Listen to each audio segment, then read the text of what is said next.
On behalf of the ASN and the KidneyX Steering Committee, I'd like to welcome you to the first of our Innovate Kidney webinar series to help entrepreneurs who are pursuing innovations for people with kidney diseases.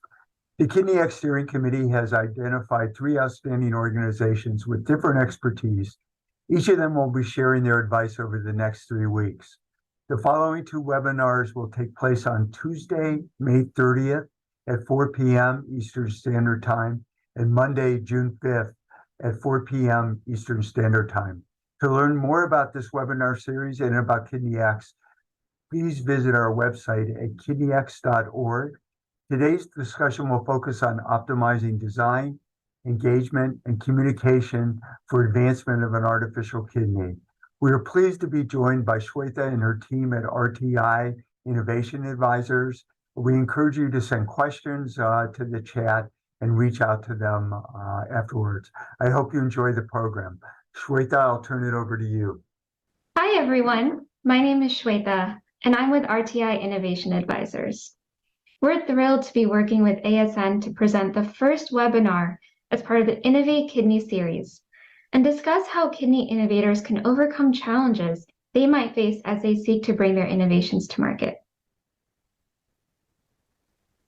We understand that there are many challenges, but among those, we have selected 3 to discuss today, which include design and development optimization, partnerships that lead to success, and communication for impact.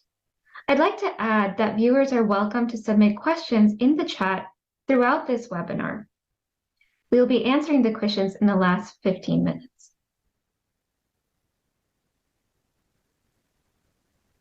I'd like to take a moment to introduce ourselves. Again, my name is Shweta Madhur.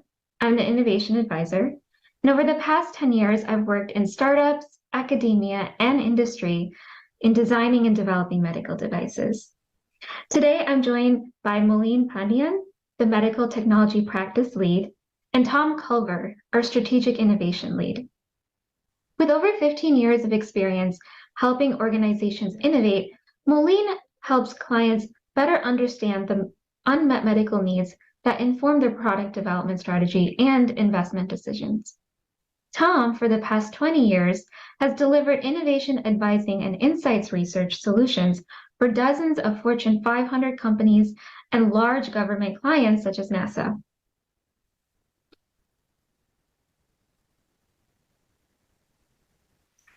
We are all part of RTI Innovation Advisors, a mission-driven innovation consultancy with over 55 years of experience supporting our clients navigate their ideas from concept through commercialization.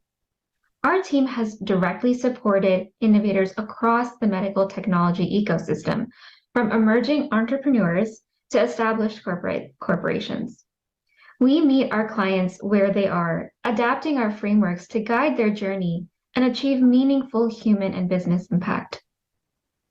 And when you think about what it means to maximize human impact and improve the human condition, this is best exemplified by innovations for the treatment of end-stage renal disease and chronic kidney disease. We know that the future of treatment is headed towards a more personalized and decentralized approach.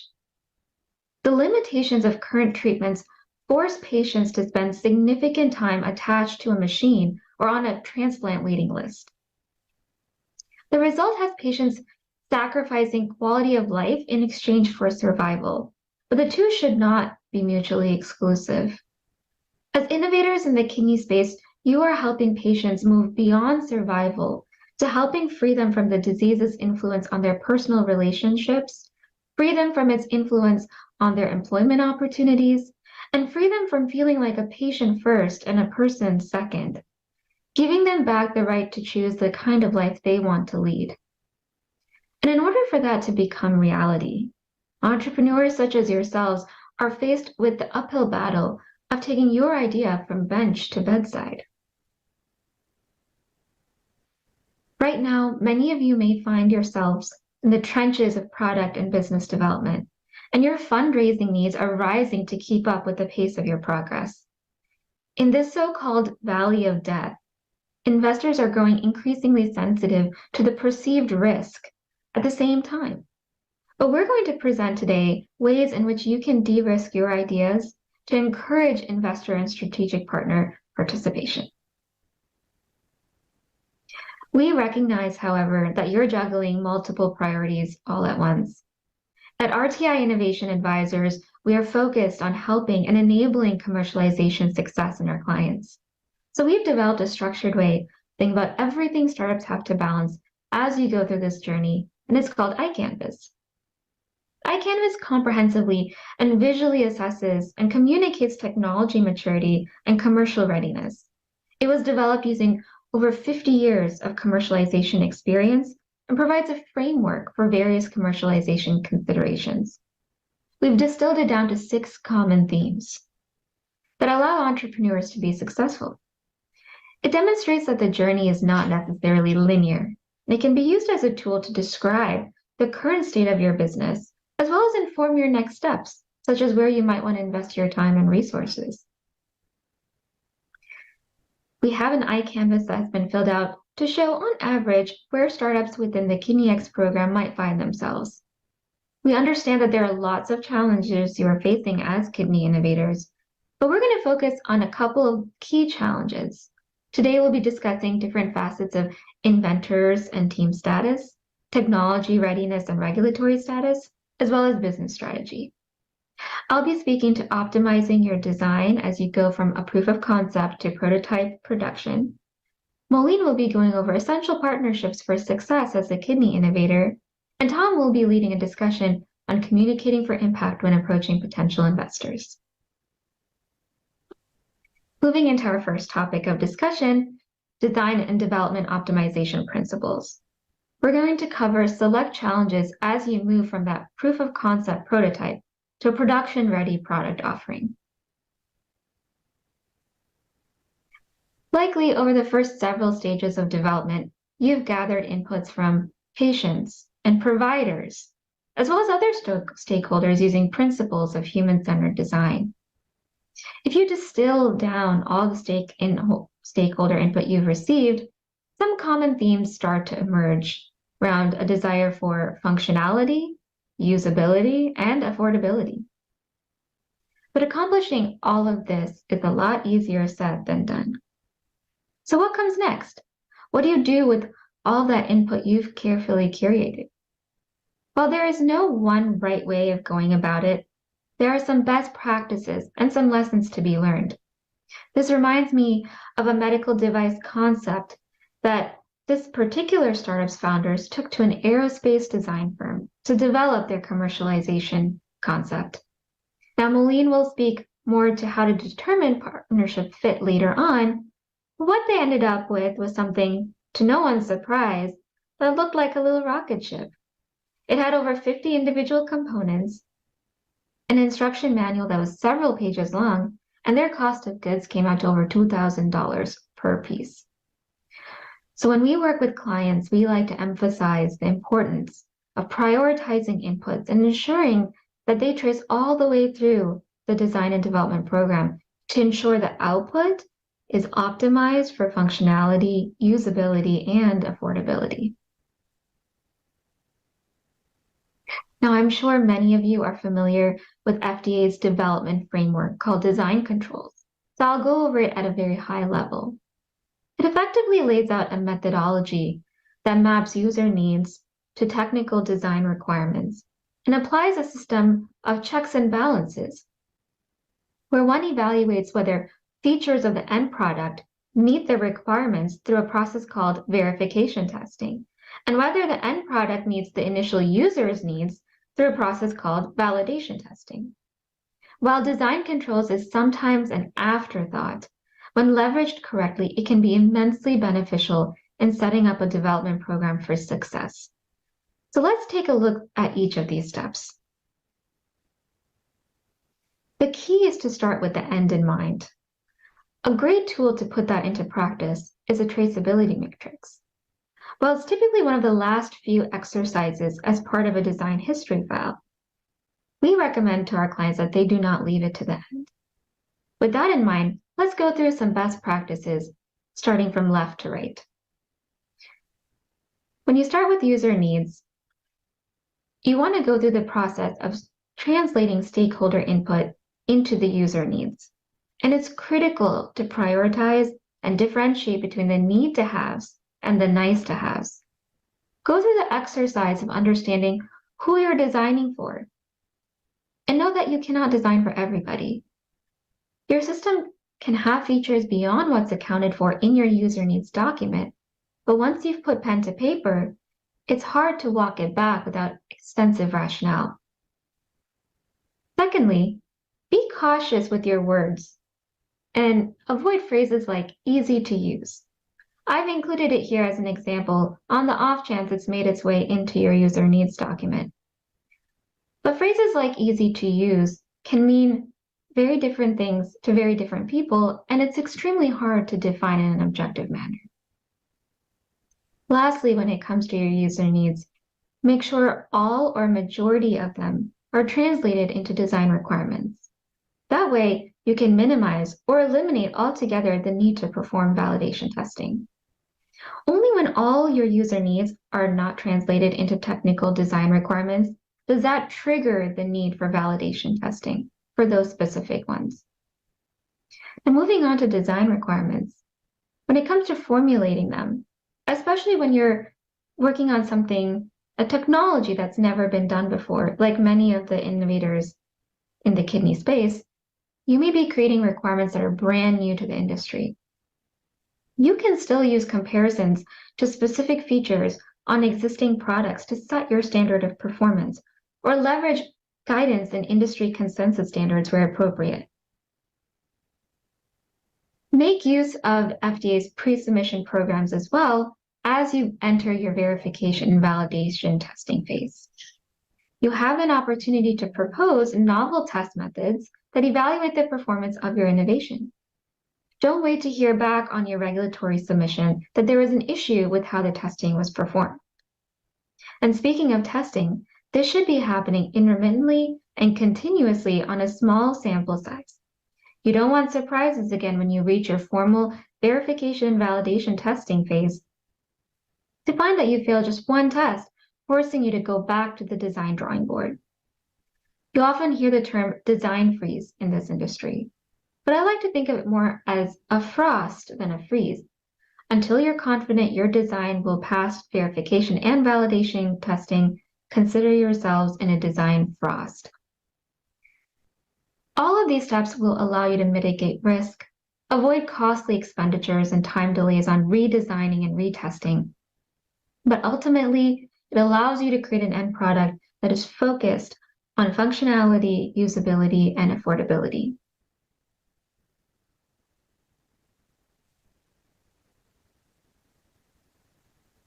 In the end, what's important to remember is that you should design with the end in mind.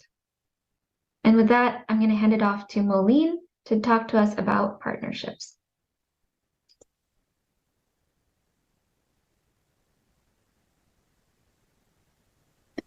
Thank you, Shweta. As Shweta had mentioned earlier, there are a number of different innovation challenges that as kidney innovators you may be facing, but I'm going to speak to the second topic that we've selected for today's webinar, which is related to partnerships. So as you can see visualized in this slide, there are so many different types of stakeholders that you can be and should be considering as you develop your kidney innovations.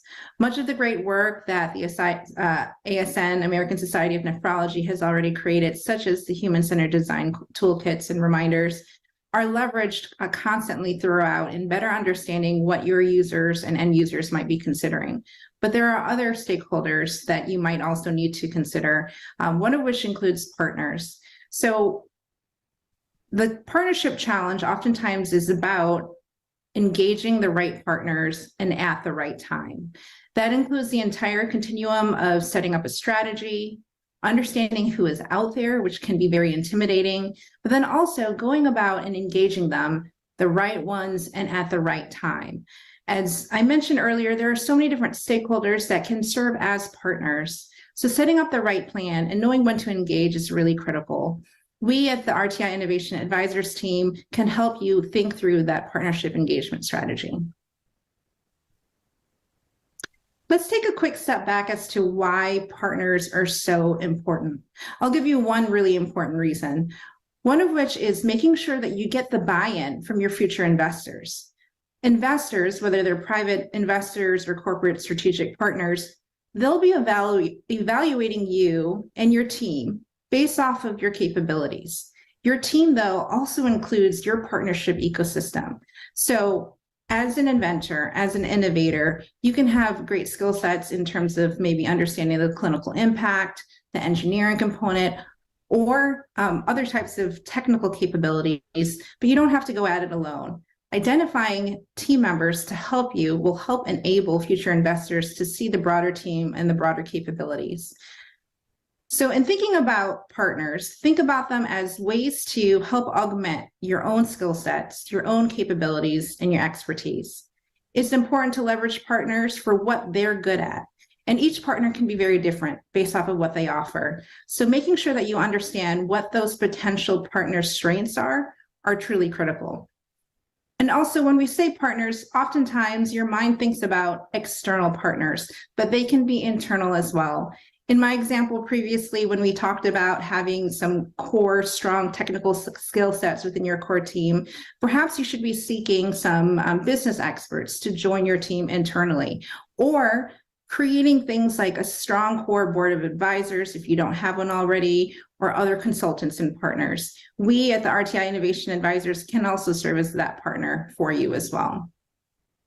Note that for partners, it can change based off of your current state and your current needs. So don't think that you're wedded permanently with certain partners, knowing that there might be different needs based off of where you're at within your innovation journey.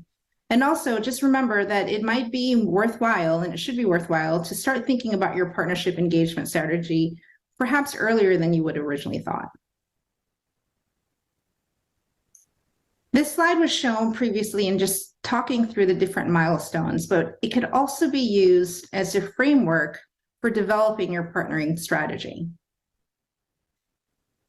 There are different partners that are critical at different parts of the innovation journey, and it's going to be different based off of what you are creating as an innovator. So even within the kidney space, whether you're developing a new dialysis system or a completely different medical implant for helping end-stage renal patients, we also realize that the journey and the needs of partners are going to be very different depending on what your innovation is and what your core team capabilities are. So what you see on your screen is just one example that we can use as an example to propose the different elements of partners that you should be considering. So one of the more obvious ones, which Shweta had mentioned earlier, deals with the design component. Perhaps it's the engineering or development partners that you might need to leverage. This is a pretty obvious one because you want to make sure that your MVP or your minimal viable product works. It includes the design expertise, prototyping, and even scaling up once you get to that stage. Also, very core and critical that you should also keep in the back of your head are regulatory partners, whether you have it internally within your team or externally, or you're seeking partners because you don't know how to approach the regulations, excuse me. As you work with our RTI Innovation Advisors team, note that since we are part of a larger institute, RTI International, working with us also gives you access to regulatory experts as well, those who have the experience in setting up your pre-IND meeting or pre-submission meeting, also developing some regulatory documents as well. Some other things that are probably on top of your mind is helping to think about potential preclinical partners or clinical partners, whether you're in the early stage or late stage of your kidney innovation. Anywhere from recruitment or trial execution, there are different partners at different parts of your journey that you need to consider. And of course, the business experts. We at the RTI Innovation Advisors can be also a partner in this realm as well. Thinking about how would you structure a potential business model if you were to form a company or you have a company right now. Also thinking about reimbursement is never too early. I know it's a challenge related to the kidney innovation space, but just keeping on the back of your head, pulling in those partners and experts that could help you think through that.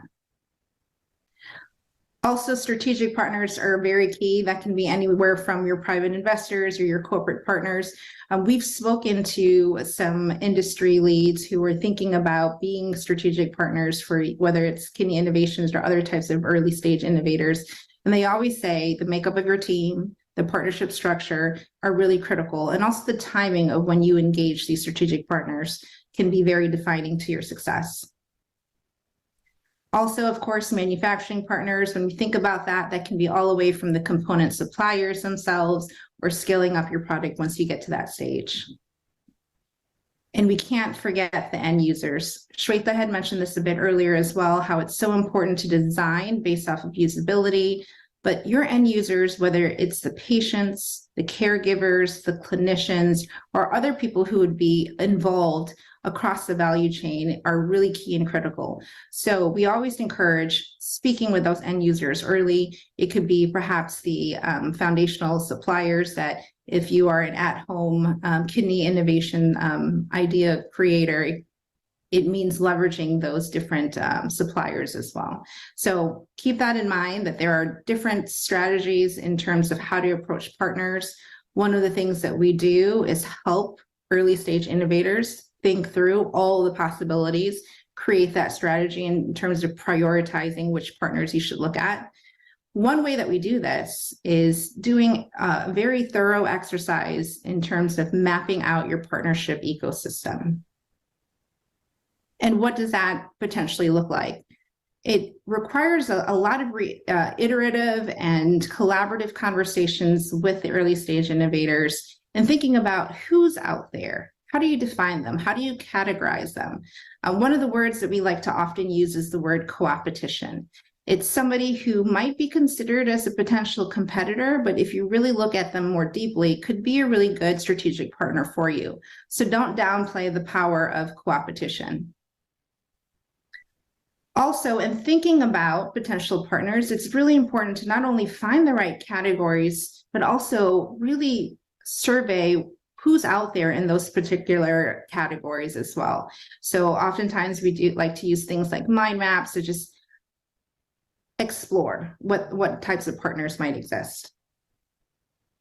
One of the other things that we also do at RTI Innovation Advisors is work with those innovator teams to really think about, once we've identified these partners, who are the right ones that we should actually approach and engage with.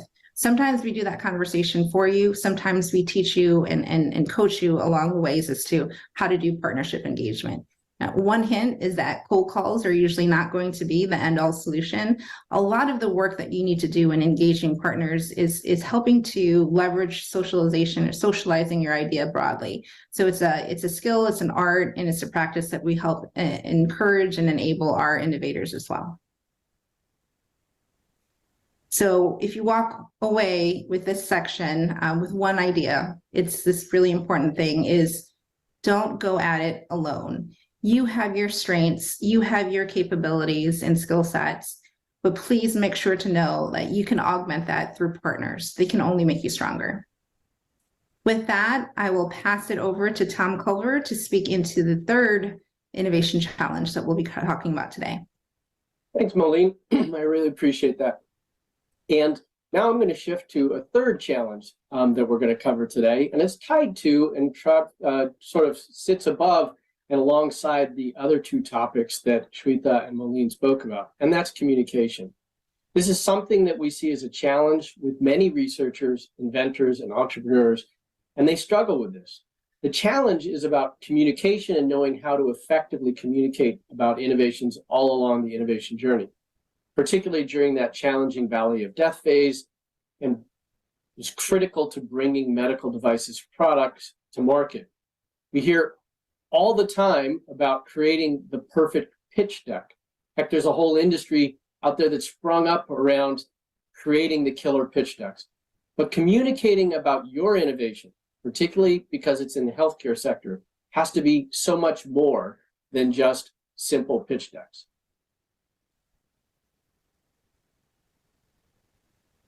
So let's think about this from a fundamental. As innovation advisors, we would think about this as practitioners and come to good understanding of what are some of the fundamentals of good communication.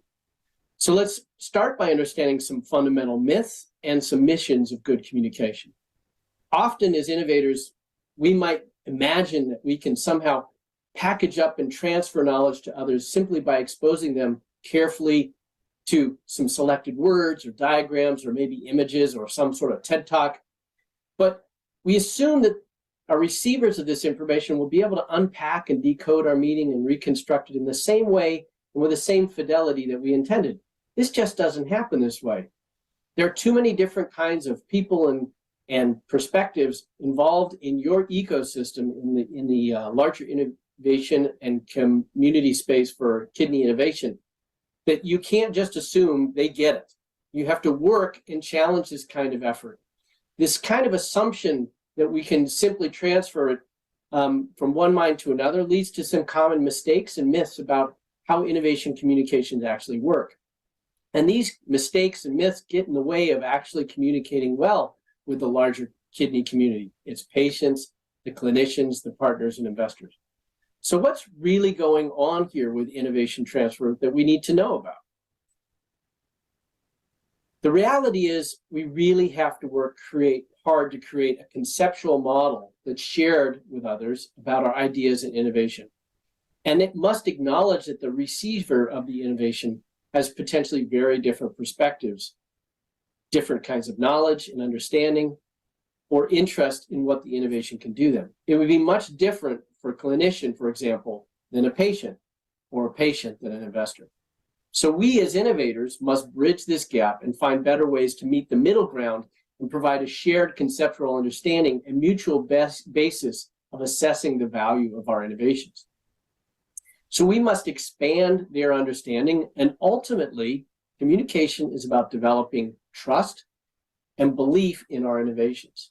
So let's talk about some of the common myths and traps and how to reframe them so your mission for communications is much better.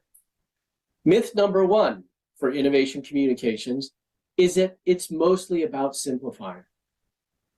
Somehow, if we just make this really simple, everybody will understand. But there is a pitfall there. Overly simplifying and reducing an idea often strips it of what makes it special or unique, and is a reduction that can trivialize the rich and nuanced ideas or innovations that you've actually built into your product plans. So the worst way to manage complexity is to somehow throw the hard parts out. So instead, your mission must be to communicate a potentially big idea without trivializing its underlying nature. Innovation communication myth number two, packaging and selling are the objective. If we believe this myth, we have a tendency to focus on selling our solution instead of developing a common language and hopefully creating a shared understanding and a basis for trust. So instead, your mission must be to provide a common basis of understanding and judgment so that a specific partner or investor can assess the value and the progression along your journey in a way they understand. Innovation communication myth number three, it's an event. It's about delivery or transfer or handoff. If we believe this myth, we assume we can communicate it really well once with a great pitch deck and be done with it. So instead, your mission must be to create conviction and buy-in all along your innovation journey by treating communication as a process, not as an event. So, how might we start to make progress on this? Ultimately, communication of innovations is about moving key ideas and information out into larger communities. The kidney provider, patient community, the investment community, the partner community, things that Shweta and Moline have spoken about. And each one of this is a very different audience that you must educate and engage for their support and trust. So to do this well, we suggest and always advocate with our clients that they develop a communications plan. What is a plan? It's a roadmap for delivering an organized set of clear and specific messaging to a target set of audiences. It should be a living document, and you can update it over time and for new audiences as you evolve through your journey. Why do we need one? Well, we want to intentionally and accurately tell a story of the value of our innovation and the progress we are making along this journey so that we can build confidence and conviction about investment in your innovation and support. So how do we create it? So as you can see in this diagram, we can start by using this ecosystem of stakeholder mapping that Moline talked about, and we first identify the key audiences. Then we clearly determine what and how we'll communicate with them. Next, develop different venues and types of communication pieces, which I'll talk about in a moment. And then lastly, it's good to measure how well your communications are actually working. You better assess if you're being effective in your communications before committing to them over and over and over again. So we use active communication plans with our innovation teams and client startups to, one, help them adhere to the key missions of communication, which we just covered.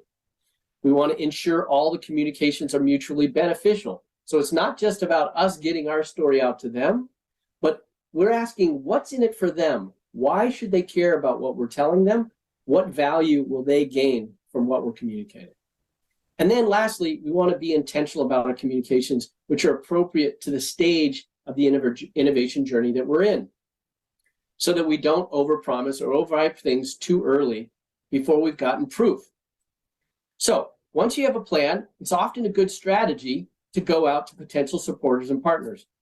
But before going out to potential investors. So what we suggest is start by engaging other experts, people in your community, key opinion leaders, other stakeholders, to begin socializing, as Moline said, and building their awareness and gaining from their perspectives on what hits and what doesn't hit about your ideas and your innovation and your plan. If you've done a good job early on with those strong stakeholders and partners, they'll become advocates and advisors to help set you up for connecting and getting better connected to investors. You can use these contacts to introduce you to other partners and other potential investors through warm introductions, which is much preferred in the kidney investor community than cold calls. Next, beyond having a plan, we can go to another critical component, which is having a strong and practiced storytelling capability. A key part of innovation is good storytelling. It's at the heart of good innovation communication, so it's worth having a plan for that too. There are many common and effective ways to tell a story, the hero's journey, the story arc, etc. Here's a tip. What we found is that the CAR model, which is challenge, action, result, works well for early stage innovator startups. It describes the challenges, the actions you as an innovator have taken so far to address those challenges, and what the results are, good or bad, and how you're responding to those results to advance the development towards success. This is a cycle you can use over and over again with different audiences throughout your journey. So to tell this story, you need to become well practiced at it and articulating, communicating some essential elements. So here are a few tips. First, frame the problem and the solution very well. Make sure you articulate the problem, the unmet need that your project is solving, and then clearly explain what your innovation actually does in a way that your audience will understand. This requires crafting explanations for clinicians that are different from patients, for example. Second tip, don't overhype your device. The healthcare business is a sector that has been plagued with over-promoting and over-promising. There's no room for hyperbole. You should be able to back up your claims. Tip number 3, highlight your innovation and back it up with facts. Yes, you want to share the magic and the innovation behind your innovation and your product, but be ready to back it up and talk about data and technical details. People who regularly invest in healthcare startups aren't going to be impressed by someone glossing over the scientific fundamentals of your product or the data validations. So another key point through and a great tip is as you go, you refine your value proposition. Crafting a value proposition is a really important step, of course, and you probably all know that you're crafting your own value proposition. But you want to start by clearly defining your innovation, who it helps, whether you're speaking to a provider or a patient, to accomplish their objectives, and then why your innovation is better or unlike other competition or alternatives. If you can get that refined at the beginning, middle, and end of your journey, you will see that it evolves and it speaks to different audiences in different ways. So lastly, you want to show where you're at on that journey. You want to tell your journey, show your project timeline, let partners and investors know where you are at, where the money they're investing will advance you through those milestones and at what cadence. And for example, you can clearly outline the stage of development your product is at so that you can communicate the verification and validation procedures you've conducted up to this point. All of those kinds of things, as you communicate along the way, will help you build trust and confidence that your innovation and your plan will be realized and successful. So let's look at what a few examples of this might look like. So first of all, there's no need to overdo communications. We've had clients spend all sorts of time creating TED-style talks and pitches long before they've even confirmed their value proposition hypothesis with actual users, or before they'd even tested their business model in the marketplace and talked to investors. So what should we do? First, remember, as we've said, understand the audience, how they gain conviction about an idea, and what it will take for them to believe how your product will come to market and it will deliver on the promise you're offering. So you have to think about this because investors will gain conviction in your ideas much differently than patients. So first, remember your audience. That being said, be thoughtful about your communication pieces. And we often ask our clients to think about what will live on. What will you produce in your communication pieces that your stakeholders will pull out and reference and think about in future meetings or making their decisions? Strive for that kind of intentionality, that what they hold in their hands or what you show them will live by itself. So at the beginning, I said it's usually more than just a pitch deck. And you have a mission, a plan, and a story now. So how else might we communicate besides a pitch deck that helps us on the journey? Well, as you can see here, there's a few different things that are appropriate to the different stages of the innovation journey. Early on, you might show a concept poster. And you would say, who's this concept for? What is the problem? What does it solve? How does it work? How might it fail? What should we prototype and test? How might we measure success? And how will we make it happen? Some basic steps, a design plan, or Gantt chart. These can all be sketched out in a concept poster. It's a very valuable and low effort way to show early participants in your ideations where you're going to pressure test it with them. As things evolve and you get intellectual property or journal articles or research studies that start to say initially show some validation, you might just create what we call a technical opportunity sheet. We do this with NASA and their inventions all the time.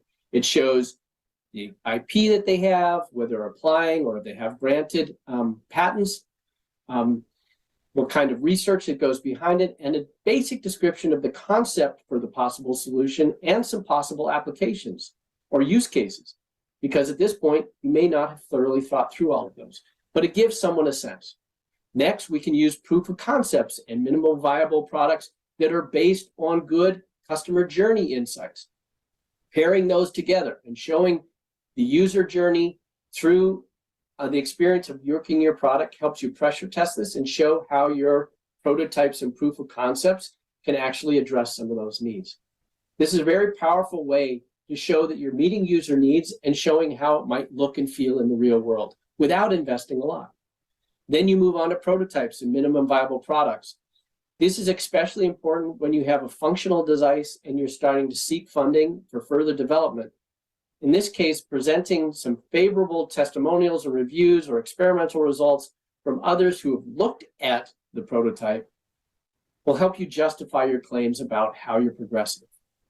You want to show your plans for addressing regulatory, via validity or preclinical data and status, of course, and then ultimately want to show that you understand the market and you know your audience. Again, it's not worth trying to tell something to people that they're already familiar with. You wouldn't tell a patient how they're feeling. There's no point in telling investors in the community space what the size and the nature of the market is. These things are things they know a lot about. Instead, you can help them learn something that you know about your technology and how it compares to competing alternatives. At each point, you're thinking about how can I bring some value to this conversation and communication that they will take away and gain from. So we can use these simple techniques and tips and forms of communication along the way. And then it helps us to remember some of our key points about communication. And that is that innovation communication is not an event, it's a process. You need to move these ideas out to larger communities and create a solid basis for shared understanding at each step with different audiences, and they're all different. Communication starts with a plan and a story, not a pitch deck, and communicating the value of an innovation and the progress at each step along the way faithfully will build trust and buy-in for you, your innovations, and your product ultimately to bring it to successful market launch. So with that, I'm going to turn it back over to Shweta to wrap us up. Thank you, Tom. Thank you, Malene. Today, we highlighted 3 challenges that kidney innovators face as you seek to accelerate ideas to market. To reiterate what we've heard, you want to start with designing with the end in mind. Remember that you don't have to go at it alone and that partnerships will only strengthen your team. And then lastly, innovation communication is not an event, but a process. These are tried and true strategies that have helped us guide our clients in over 5,000 projects. We meet our clients where they are, adapting our frameworks to guide their journey in an effort to improve the human condition. And kidney innovators such as yourselves best exemplify what it means to improve the human condition by accelerating innovation that pushes the boundaries of chronic kidney disease and end-stage renal disease treatment through the development of artificial kidney technology. Thank you so much for tuning in. Please feel free to contact us if you have any questions. And with that, we will begin our question and answer session. Before we go into question and answers, we have a quick poll. We'd love to get feedback from everyone that's joined here today. So if you could just take a few seconds to respond to the question, and then we will begin our Q&A very shortly. And we can keep the poll up and running while we start to answer some of the questions. So why don't we get started? I know that we've been also reviewing some of the questions during the conversation, and also answering it in real time as well. I'll go ahead and get started. I see the top one and appreciate some of the questions that are coming in from the audience. One of the questions, which is a really good one, is understanding the difference between partnership engagement versus networking. Does partnership engagement help me expand my already existing networks? So absolutely, there is a subtle nuance between partnership engagement versus networking. One is more formal than the other. I like to think of networking as an opportunity to market and socialize your idea. Oftentimes, especially in the virtual world that we live in, sometimes we're talking to different people via Zoom, sometimes we're going to different venues and just socializing your idea or innovation and getting essentially free feedback about your problem that you might be having, versus what I think of when I think of partnership engagement. Oftentimes they start to be a bit more formal, where contracts might be in place. It might not be. So there's certainly a spectrum and a gradient as we think about partnership engagement. There is also a follow-up question too about paying partners if they want to be part of the IP. So as we think about partnerships, I like to take us back to that visual that we had shared earlier, when there's a whole bunch of different stakeholders, right? There can be the patients themselves, the caregivers, the clinicians, maybe hospital and health systems can be considered a partner depending on what you're looking for. And it's really dependent on the role that you would like to craft for that partner. And we highly encourage as well, if you get into more of the formal partnership arrangement and engagement piece, to oftentimes consult with potentially an IP attorney to just make sure that you are covering the right grounds in that partnership agreement if it gets to that formal stage. I'll also answer a follow-up question later on too about ways that we've supported small businesses. One of the things that we oftentimes do is talk to those potential end users or clinicians that might be using your future innovation. One example that I can think about, which is kind of gearing towards networking and partnership engagement, is getting their opinion on different innovations. There's one specific case study that I like to highlight where we were working with a small business innovator team that was quite early stage. There were engineers on the team, there were clinicians on the team, and they had a really great idea related to developing a new medical technology, but they hadn't actually talked to the end users. They routinely said, we're not really great at marketing, but please help us better understand if this innovation were to be finalized, would it actually be adopted? That's the really key critical questions that we oftentimes help answer. And what we did was talk to different clinicians. We actually ended up talking to the bedside nurses because we identified for that medical technology, they're going to be the ones that would be utilizing it and would have a lot of strong, helpful critiques and opinions about whether or not that technology would be adopted going forward. One of the outcomes of that conversation and those interviews that we conducted on behalf of the innovator team was getting insight into some of the design pieces, some of the items that Shweta had alluded to earlier on in the webinar.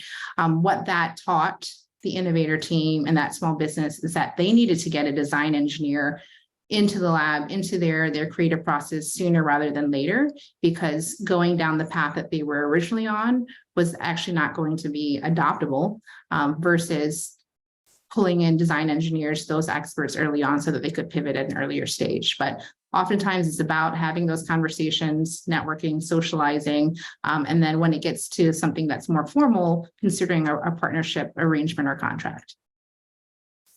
Thanks, Moline. So our next question is about the capabilities of RTI beyond what we've shared today in this webinar, and how we can provide value and services to others. Tom is going to be taking this question on. So Tom, please go ahead. Yeah, thanks, Rita. So RTI as an institute is quite broad with over 250 different scientific disciplines. And we have a whole practice, as Moline alluded to, that deals with regulatory compliance and helping people assist in preclinical applications and work in there. So in terms of an institute, there's a broad range of expertise.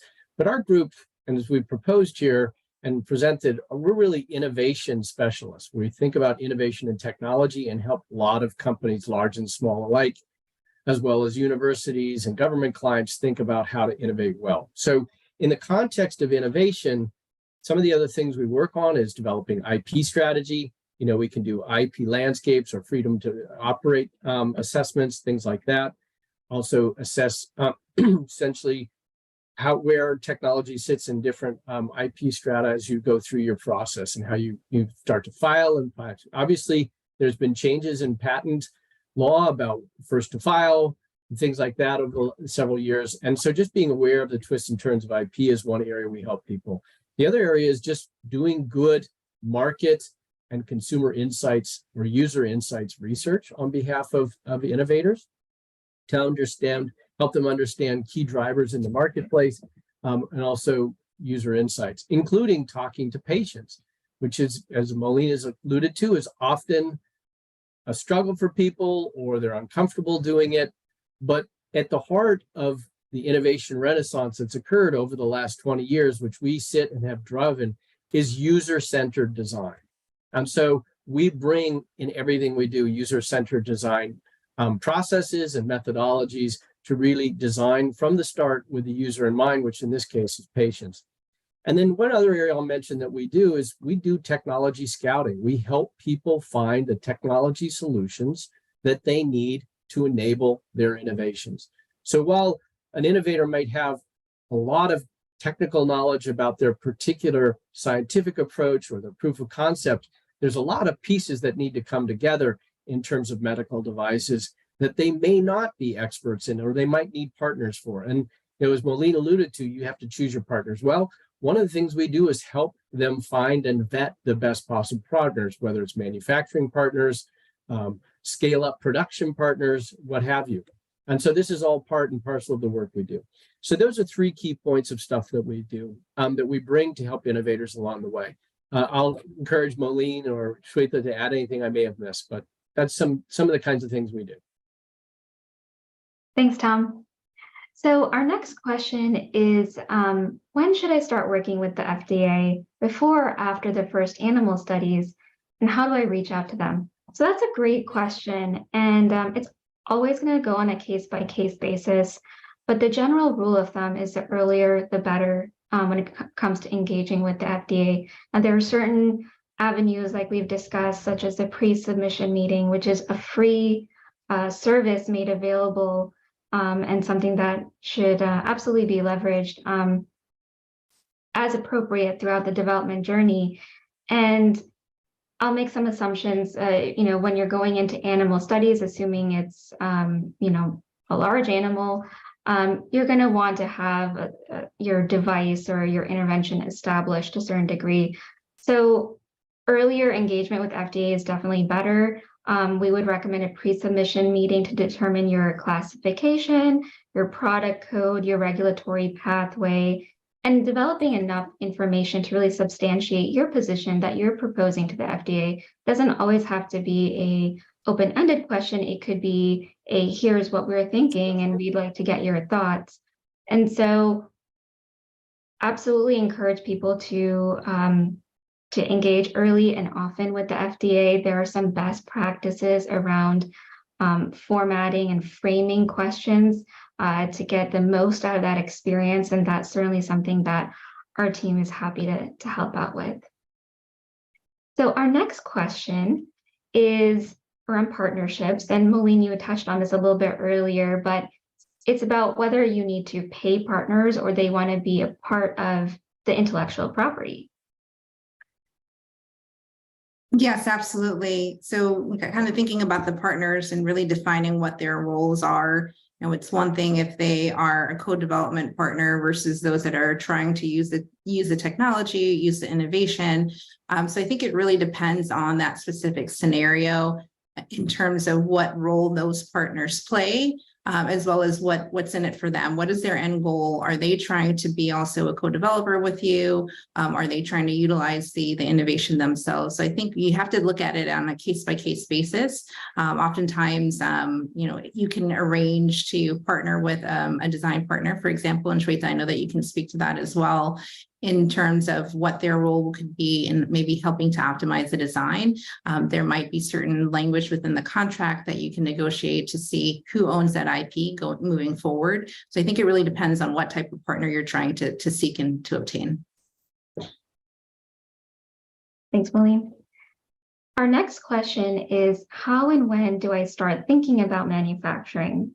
And that's a great question. And the answer is early on. That seems to be a recurring theme when it comes to the design, but it's never too early to start thinking about manufacturing. And the reason is manufacturing is what enables us to put concepts into people's hands, into the hands of patients, into the hands of providers, and really makes it tangible.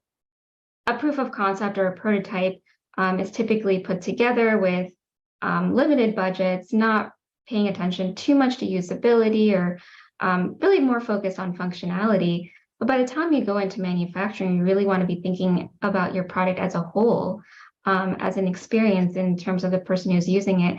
So engaging manufacturing stakeholders early on in your process, for instance, having manufacturing representatives as part of your earliest design reviews, that can be really beneficial. They can start providing that input early on. You may have multiple manufacturing partners depending on the complexity of your product, but usually there is one that will be doing the final packaging, that may be overseeing the assembly and bringing together all the different vendors and suppliers. So usually want a representative from that particular partnership available throughout your development journey. When it comes to how to think about it, there are a couple different tools that are available. For instance, one tool that's often used is a quality plan.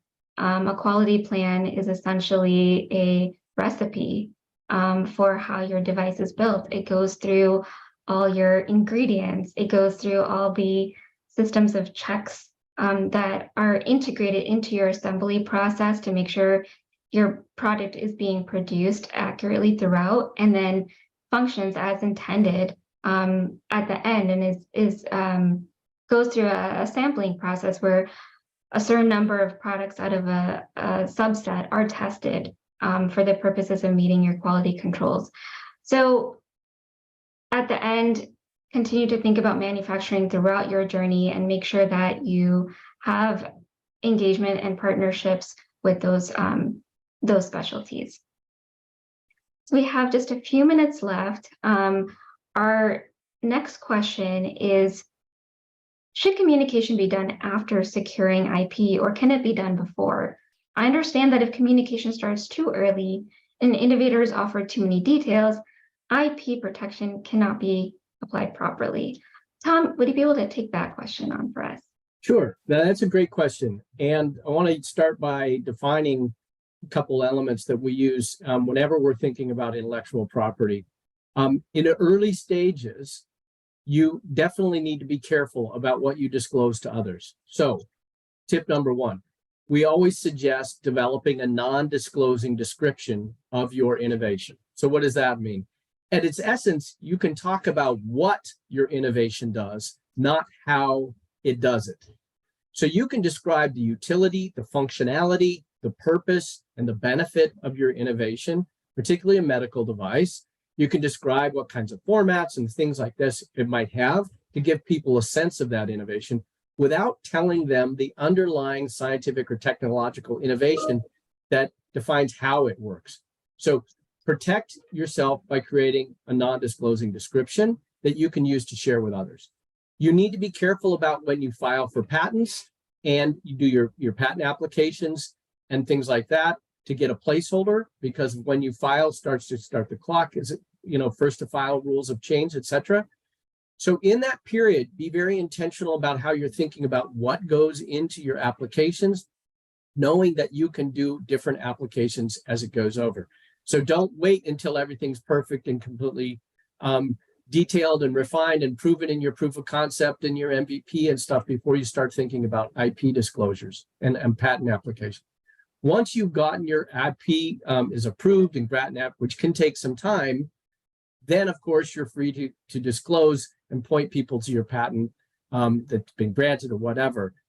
That is something investors want to see, is where you're at on that journey, but it does not mean you need to disclose. So go back to your non-disclosure description and use that. If people are really insistent on getting in and understanding how your technology works, then you can develop strategies to communicate effectively once you know what you need from that partner. And so that would be only done in a really strategic intent. So start with a non-disclosing and go from there. I think that's our last question, but I'll turn it back over to Shweta and see if there's any other comments we want to do to close up. Thank you, Tom. Yes, that is our last question. Please feel free to reach out directly if you have any additional questions. I know there's some that we did not get to addressing today. But thank you all again for joining. And again, please reach out, and I hope you have a great rest of your day. Thanks all.